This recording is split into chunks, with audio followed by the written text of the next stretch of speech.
rakan setugas Fauzi Zain ada angka-angkanya, kongsikanlah kepada penonton-penonton yang Sarawak ni.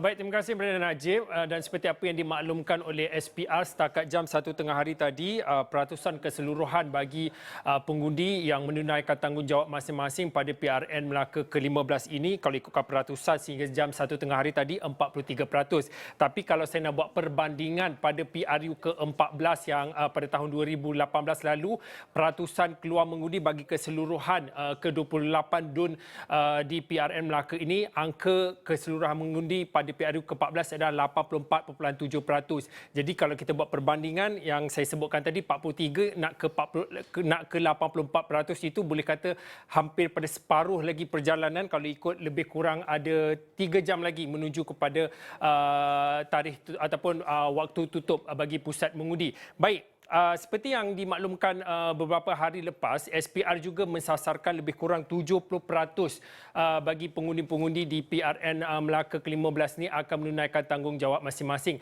Perlu diingatkan daripada analisis ataupun analisa yang dikeluarkan oleh Ilham Center sebelum ini, kalau bawah 80% ia akan memberi sedikit sebanyak ataupun memberi sedikit kesan kepada undi yang berpihak kepada Pakatan Harapan. Sifir politik pada PRN Melaka ini cukup mudah. Ia bergantung kepada peratusan keluar mengundi pada PRN pada kali ini. Yang tinggi, yang rendah, yang untung, yang rugi. Baik, saya nak tunjukkan kepada anda PRU ke-14 2018. Ini adalah saya hanya untuk buat perbandingan bagi peratus keluar mengundi pada PRU 14 2018. Kalau diikutkan, kita hanya tengok kepada kawasan ataupun DUN-DUN yang mencatatkan rekod keluar mengundi yang rendah. Kalau diikutkan daripada data PRU ke-14 2018,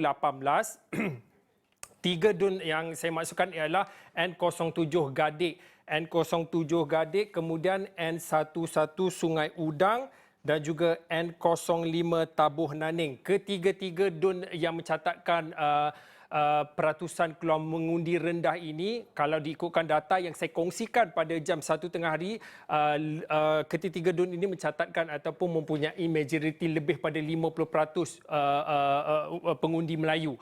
Kemudian kalau boleh saya nak tunjukkan satu lagi, peratusan tidak keluar mengundi kalau kita ambil angka 8% yang tertinggi yang tidak keluar mengundi.